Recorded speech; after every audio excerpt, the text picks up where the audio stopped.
Beyrouth, le 4 août 2020. 2750 tonnes de nitrate d'ammonium stockées depuis plusieurs années dans un entrepôt sur un port avec d'autres produits chimiques explosent. Une véritable catastrophe humaine et matérielle avec un bilan traumatisant.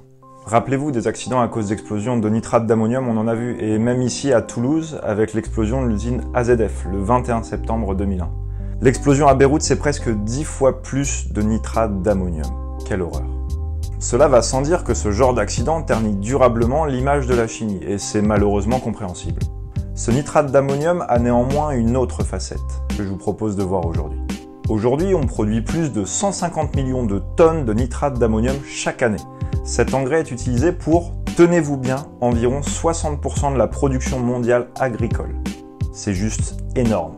Alors, comment on en est arrivé là ?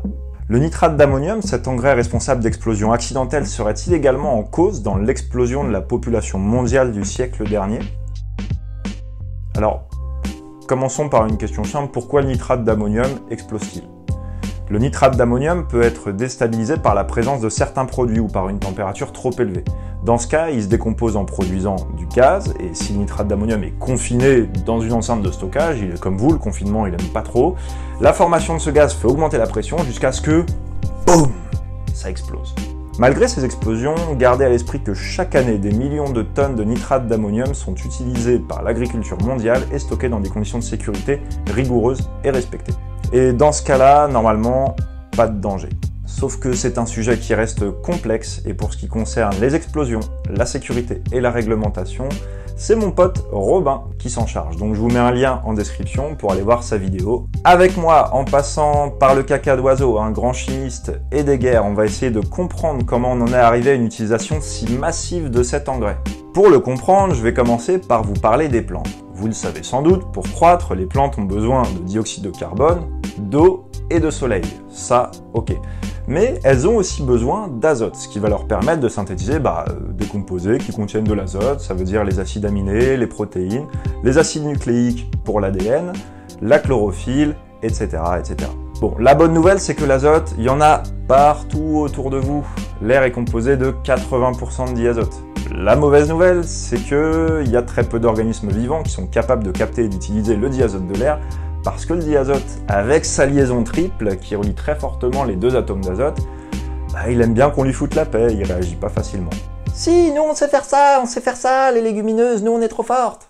Ok, on peut quand même applaudir les légumineuses qui, grâce à une enzyme appelée nitrogénase, savent fixer l'azote présent dans le sol et dans l'air. Mais c'est qu'à mis à part, les plantes assimilent plutôt l'azote contenu dans les ions nitrate.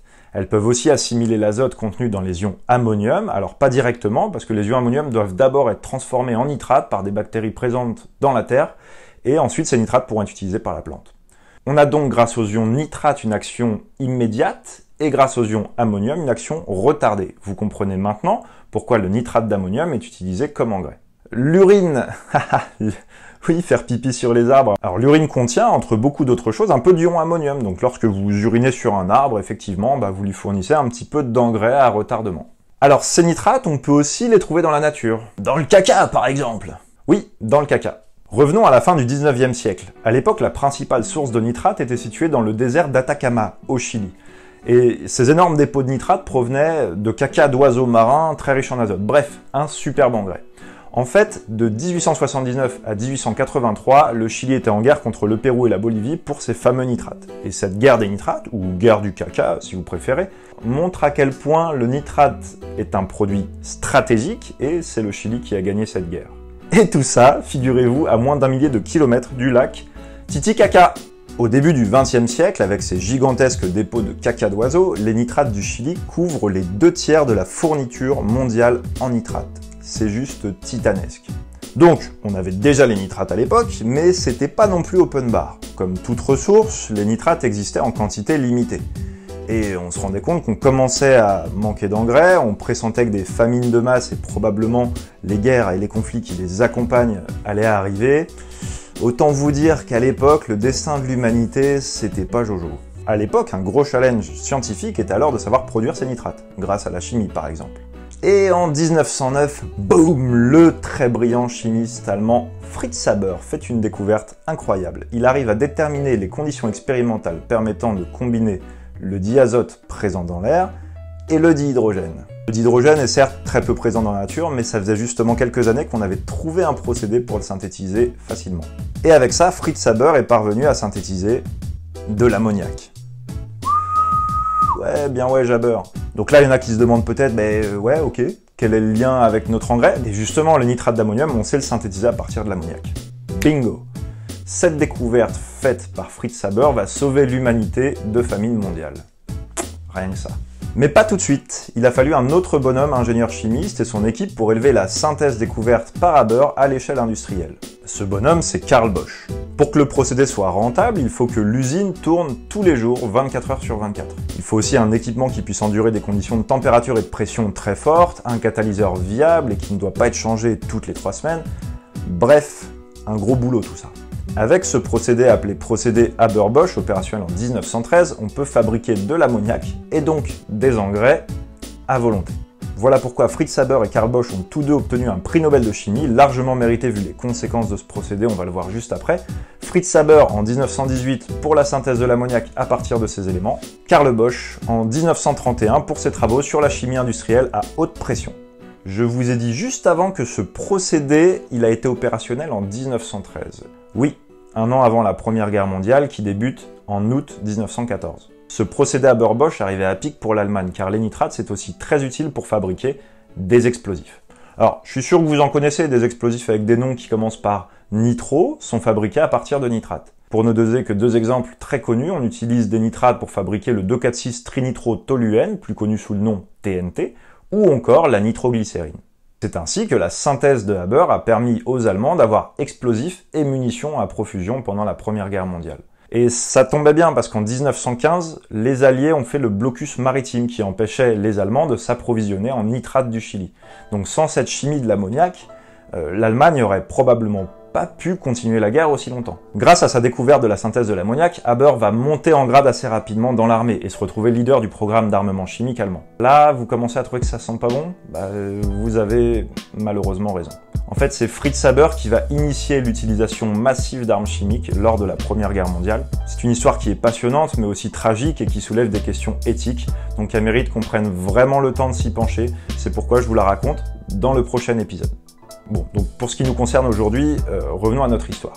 Sachez qu'à l'époque, l'industrie chimique allemande, elle avait une avancée considérable sur toutes les autres. En fait, c'était la meilleure industrie chimique mondiale. Donc, évidemment, une fois la guerre terminée, les Alliés victorieux vont tout faire pour s'emparer des secrets de l'industrie chimique allemande. La mainmise des Alliés, ça passe par la confiscation des brevets et par la dissection des installations qui recèlent plein de petits détails techniques qui n'étaient pas dans les brevets, justement. Bien sûr, Carl Bosch fait tout son possible pour défendre l'industrie allemande, notamment à Versailles lors de la négociation des traités. En reconnaissance de ses efforts, il est nommé directeur de la Badische Anilin- und Soda-Fabrik, mais c'est plus connu sous le nom BASF. Plus tard, la France va produire à son tour des nitrates, ce qui a conduit à l'usine ONIA pour Office National Industriel de l'Azote, ici même à Toulouse, devenue plus tard AZF. Usine détruite le 21 septembre 2001 lors de l'explosion d'un stock de nitrate d'ammonium. Petit à petit, d'autres pays vont s'approprier le procédé de synthèse de l'ammoniac, ce qui conduit inévitablement à une production de plus en plus massive et généralisée de nitrate d'ammonium. En particulier après la Seconde Guerre mondiale, le procédé Haber-Bosch prend de plus en plus d'importance, si bien qu'aujourd'hui, plus de 99% de l'ammoniac utilisé est celui obtenu par ce procédé. Et vous allez peut-être me dire, et alors? Moi je vous réponds, alors voilà. Regardez l'évolution de la population mondiale, en particulier à partir de 1950. On observe une importante augmentation de la croissance, concomitante avec le déploiement massif du procédé Haber-Bosch dans de nombreux pays. Évidemment, beaucoup d'autres facteurs influencent l'évolution de la population mondiale, donc gardons-nous d'aller trop loin dans nos conclusions. Néanmoins, on peut affirmer qu'à l'époque, le développement de ce procédé Haber-Bosch a permis d'assurer une production massive d'engrais. Voilà comment la chimie d'il y a un siècle a su répondre aux besoins de l'époque. Le nitrate d'ammonium permet certes de nourrir une grande partie de la population, et nous voilà bientôt 8 milliards d'êtres humains sur Terre, mais aujourd'hui, son utilisation massive soulève également de nouveaux problèmes, notamment liés à l'écologie et à la sécurité, comme on l'a vu récemment. Est-ce que ça rend le nitrate d'ammonium irremplaçable aujourd'hui? Certainement pas. D'autres alternatives existent, on peut citer par exemple le sulfate d'ammonium ou même de l'urine vieillie, avec des rendements en agriculture tout aussi bons. Votre urine a sans doute plus de valeur que vous ne le pensiez. Mais c'est pas le sujet de la vidéo d'aujourd'hui, donc si vous souhaitez en savoir plus, je vous mets des liens en description pour creuser tout ça. N'hésitez pas à vous exprimer dans les commentaires pour donner éventuellement votre avis ou des sources supplémentaires.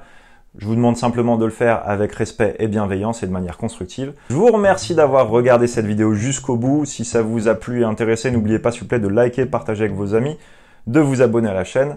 Pour prendre plus de recul sur ce sujet complexe et multifacette, je vous recommande d'aller voir l'autre partie de la vidéo chez mon ami Robin Isnard qui rentre davantage dans le détail de l'explosion, de la dangerosité et de la réglementation autour du nitrate d'ammonium. Je tiens à remercier très vivement Viviane de la chaîne Syllabus qui m'a donné d'excellents conseils, notamment pour l'écriture de la vidéo. Pour plus de contenu, les amis, je vous donne rendez-vous sur mon site internet blablaro-chimie.fr. Évidemment, vous pouvez soutenir la chaîne YouTube via Tipeee ou Utip. Et puis, quant à moi, je vous dis à bientôt au labo!